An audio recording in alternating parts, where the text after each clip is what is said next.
اب بھی وقت ہے، تو مجھے آزاد کر دو اور خود کو بھی اور اپنے اس گروپ کو بھی بچا لو۔ ہمیں تم جیسے کم حیثیت کے مجرموں سے کوئی دلچسپی نہیں ہے۔ تم جیسے لوگ تو ہمارے سامنے تنکوں سے بھی حقیر ہوتے ہیں، تھرڈ ریٹ بدماش، اور ہماری تمہارے ساتھ کوئی دشمنی نہیں ہے، اس لیے اب بھی وقت ہے۔ لیکن اگر تم نے وقت ضائع کر دیا تو پھر تم اور تمہارا گروپ حقیر چونٹیوں کی طرح مسل کر رکھ دیا جائے گا۔ جولیا نے ہونٹ بھینچتے ہوئے تلخ لہجے میں جواب دیا۔ واہ، اس کو دلیری کہتے ہیں۔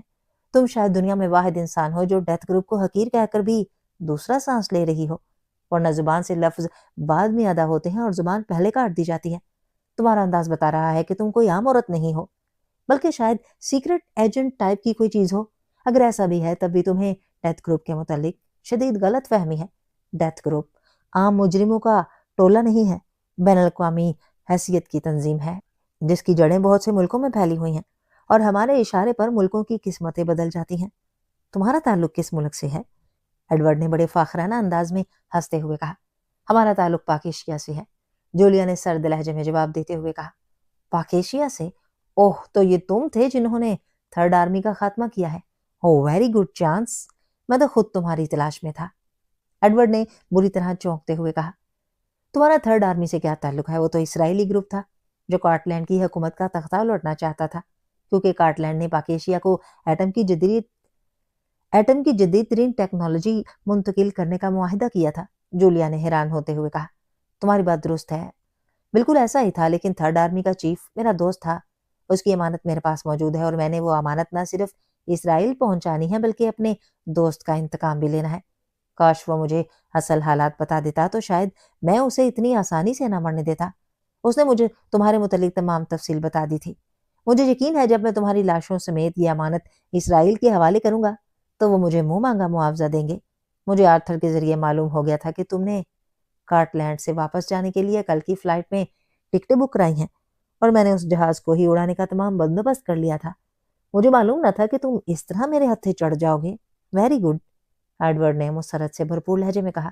وہ تھرڈ آرمی کا چیف واقعی احمد تھا جس نے وہ امانت تم جیسے تھرڈ ریٹ بدماش کے حوالے کر دی تھی۔ جولیا نے منہ بناتے ہوئے کہا۔ ابھی تمہیں معلوم ہو جاتا ہے کہ ڈیتھ گروپ کیا ہے، جانسن، ایڈورڈ نے تیز لہجے میں جواب دیتے ہوئے کہا، اور آخر میں وہ جانسن سے مخاطب ہو گیا۔ یس باس، جانسن نے جواب دیا۔ تم مشین گن لے کر ایک کونے میں کھڑے ہو جاؤ، میں اب اس کٹکنی بلی کو روند کر اپنے مشن کا آغاز کرنے والا ہوں۔ اگر یہ زیادہ آنکھ مچولی کرنے لگی تو میں تمہیں حکم دوں گا تم اسے گولیوں سے بھون ڈالنا۔ ایڈورڈ نے یک لخت تیز لہجے میں کہا۔ یس باس، جانسن نے کہا، اور پیچھے ہٹتا ہوا دیوار کے ساتھ جا کر لگ کر کھڑا ہو گیا۔ ایڈورڈ بڑے فاتحانہ انداز میں جولیا کی طرف بڑھنے لگا، بالکل اس کے سامنے جا کر رک گیا۔ اس کی تیز اور پرہوس نظریں جولیا پر جمی ہوئی تھیں۔ خوبصورت، بے حد خوبصورت، تم جیسی لڑکیوں کو تو کسی کی بیوی ہونا چاہیے۔ یہ سیکرٹ ایجنٹی تمہارا کام نہیں ہے، ایڈورڈ نے مسکراتے ہوئے کہا، اور پھر اس نے ہاتھ آگے بڑھایا، مگر دوسرے لمحے وہ اوہ کی آواز نکالتا ہوا پیچھے ہٹتا گیا۔ اس کے چہرے پر ایک لمحے کے لیے شدید تکلیف کے آثار نمایاں ہوئے، کیونکہ جولیا نے یک لخت اپنی جوتی کی باریک ٹو اس کی پنڈلی پر مار دی تھی۔ رسیاں چونکہ گھٹنوں سے اوپر تک بندھی ہوئی تھیں، اس لیے وہ ٹانگ چلانے میں آزاد تھی۔ تمہاری یہ جرت، ایڈورڈ نے یک لخت چیختے ہوئے کہا، اور پھر جیسے اس پر وحشت کا دورہ سا پڑ گیا، وہ بجلی کسی تیزی سے جولیا کے قریب پہنچا اور اس نے جولیا کی گردن پر دونوں ہاتھ رکھ کر زور سے دبانا شروع کر دیا۔ جولیا ایک لمحے تک تو اس سے اپنے آپ کو بچانے کی کوشش کرتی رہی، لیکن پھر یک لخت اس کی گردن ڈھلک گئی۔ ارے، یا تو اتنی بہادری تھی یا پھر اتنی کمزوری، عورت آخر عورت ہی ہے، ایڈورڈ نے فاتحانہ انداز میں کہکہے لگاتے ہوئے کہا، اور پھر اس نے جلدی سے رسیاں کھولنا شروع کر دیں۔ جیسے جیسے رسیاں کھلتی جا رہی تھی، جولیا کا جسم ڈھیلا ہو کر نیچے کو گرتا جا رہا تھا۔ جب ایڈورڈ نے آخری رسی کھولی تو جولیا ریت کی خالی بوری کی طرح فرش پر ڈھیر ہو گئی۔ اب ایڈورڈ کو کون روک سکتا ہے؟ ایڈورڈ نے تیزی سے جھک کر جولیا کے گریبان کی طرف ہاتھ بڑھایا، اور دوسرا لمحہ اس پر قیامت بن کر ٹوٹ پڑا۔ جولیا یک لخت بجلی کے جھماکے سے بھی زیادہ تیزی سے تڑپی، اور اس پر جھکا ہوا ایڈورڈ اس کی دونوں ٹانگوں پر اٹھتا ہوا فضا میں بلند ہوا اور ایک زوردار دھماکے سے دیوار کے ساتھ کھڑے جانسن سے جا ٹکرایا، اور جولیا کلک بازی کھاتی ہوئی اٹھ کر کھڑی ہو گئی۔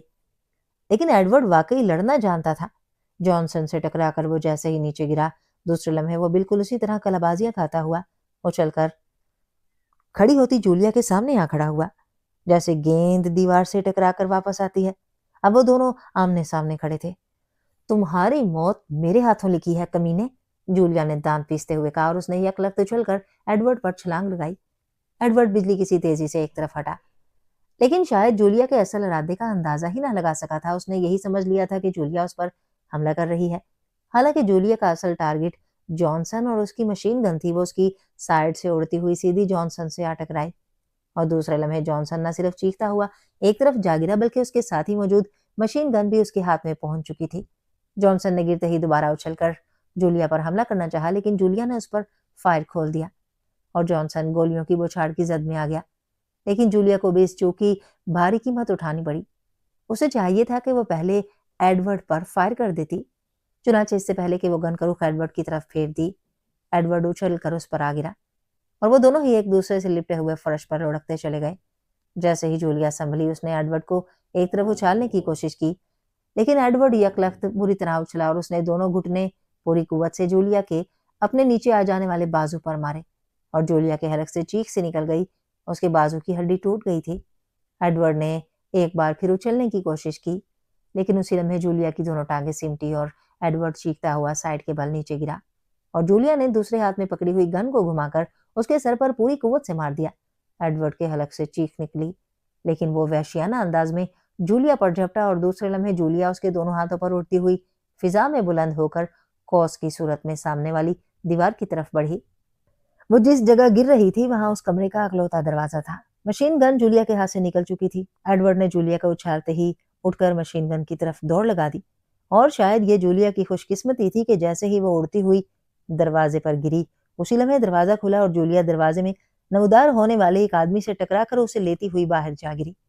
اس آدمی کے حلق سے چیخ سے نکلی، لیکن اب کم از کم جولیا اتنا تو جانتی تھی کہ ایڈورڈ اس دوران مشین گن اٹھا چکا ہوگا، اس لیے نیچے گرتے ہی وہ ایک بار پھر اچھلی، اور دوسرے لمحے اس نے سامنے والی راہداری میں دوڑ لگا دی۔ راہداری خاصی لمبی تھی، ابھی جولیا آدھے راستے تک ہی پہنچی تھی کہ ایڈورڈ مشین گن سمیت دروازے میں نمودار ہوا، لیکن اسی لمحے جولیا سے ٹکرا کر گرنے والا آدمی بھی اٹھ کھڑا ہوا تھا، اور چونکہ وہ بالکل دروازے کے سامنے گرا تھا، اس لیے جیسے ہی وہ اٹھا، دروازے سے دوڑ کر نکلنے والا ایڈورڈ اسے ٹکرا گیا۔ وہ دونوں ٹکرا کر نیچے گرے۔ اتنی دیر میں جولیا راہداری کراس کر کے ایک برآمدے میں پہنچ گئی۔ برآمدے کے سامنے پورچ میں نیلے رنگ کی کار کھڑی تھی، اور اس کے بعد ایک چھوٹا سا لان اور پھر کوٹھی کی چار دیواری تھی۔ جولیا کا ایک بازو بے جان ہو کر جھول رہا تھا، لیکن جولیا بے تحاشا دوڑتی ہوئی لان کراس کر کے چار دیواری کے قریب پہنچی، اور دوسرے لمحے اس کے پیروں نے زمین چھوڑ دی، اور وہ جیسے فضا میں اڑتی ہوئی چھوٹی دیوار کے اوپر سے ہو کر دوسری طرف سڑک پر جا گری۔ اس لمحے اندر سے فائرنگ کی تیز آوازیں ابھری، لیکن جولیا اب محفوظ ہو چکی تھی۔ نیچے گرتے ہوئے جولیا نے پیراٹروپک انداز میں کلا بازی کھائی۔ اس طرح وہ سڑک پر پشت کے بل گرنے سے نہ صرف بچ گئی تھی، بلکہ اس کے قدم بھی زمین پر جم گئے۔ یہ کوٹھیوں کی درمیانی سڑک تھی، اور اس وقت وہاں ٹریفک موجود نہ تھا۔ جولیا سیدھی کھڑی ہوتے ہی بجلی کسی تیزی سے دوڑتی ہوئی دائیں طرف پڑی۔ اسے معلوم تھا کہ وہ لوگ ابھی سڑک پر پہنچ جائیں گے، اس لیے دوسری کوٹھی کی حدود شروع ہوتے ہی اس کا جسم ایک بار پھر فضا میں بلند ہوا، اور اس کا ہاتھ ایک لمحے کے لیے دوسری کوٹھی کی چھوٹی دیوار پر جما، اور دوسرے لمحے جولیا اس کوٹھی کے اندر لان میں کھڑی ہوئی تھی۔ یہ چھوٹی سی کوٹھی تھی، جس کے پورچ میں سرخ رنگ کی ایک سپورٹس کار کھڑی تھی۔ جولیا دیوار کے ساتھ چمٹ کر نیچے ہو کر بیٹھ گئی۔ دیوار اور لان کے درمیان قوت کے اونچے اونچے پودوں کی باڑ سی بنی ہوئی تھی۔ جولیا اس باڑ کی وجہ سے کوٹھی کے اندر موجود افراد کی نظروں سے بھی بچی ہوئی تھی۔ اسی لمحے اسے باہر سے دوڑتے ہوئے قدموں کی آواز سنائی دی، اور پھر اس کوٹھی کا پھاٹک ایک دھماکے سے کھلا، اور ایڈورڈ مشین گن اٹھائے اندر داخل ہوا۔ جولیا چونکہ کونے میں تھی، اس لیے وہ پھاٹک کا پٹ سامنے آ جانے کی وجہ سے فوری طور پر ایڈورڈ کی نظروں میں نہ آئی تھی۔ شاید پھاٹک کے دھماکے سے کھلنے کی آواز سن کر ایک عورت کوٹھی کے برآمدے میں نمودار ہوئی۔ ایڈورڈ کو مشین گن اٹھائے دیکھ کر اس کے حلق سے چیخ سی نکلی، خبردار، بھون دوں گا، صرف یہ بتا دو کہ وہ عورت جو ابھی اس کوٹھی میں کودی ہے کہاں ہے؟ ایڈورڈ نے بجلی کسی تیزی سے اس عورت کی طرف بڑھتے ہوئے کہا۔ عورت؟ مجھے نہیں معلوم، میں تو کچن میں تھی، اس عورت نے گگیائے ہوئے لہجے میں کہا۔ بکواس مت کرو، میرا تعلق ڈیتھ گروپ سے ہے، سمجھی؟ میں تمہارے پورے گھر کو بم سے اڑا دوں گا۔ بتاؤ، اسے تم نے کہاں چھپا رکھا ہے؟ ایڈورڈ نے اس کے سر پر پہنچتے ہوئے بری طرح چیخ کر کہا۔ میں سچ کہہ رہی ہوں، مجھے نہیں معلوم، میں اکیلی ہوں، عورت نے انتہائی خوف زدہ لہجے میں کہا، مگر دوسرے لمحے وہ پٹاخ کی آواز کے ساتھ ہی چیختی ہوئی برآمدے کے فرش پر گری۔ میں تمہارا خون پی جاؤں گا، میں نے اسے خود اس کوٹھی میں کودتے ہوئے دیکھا ہے، ایڈورڈ نے دھاڑتے ہوئے کہا، اور دوسرے لمحے اس عورت کو بازو سے پکڑ کر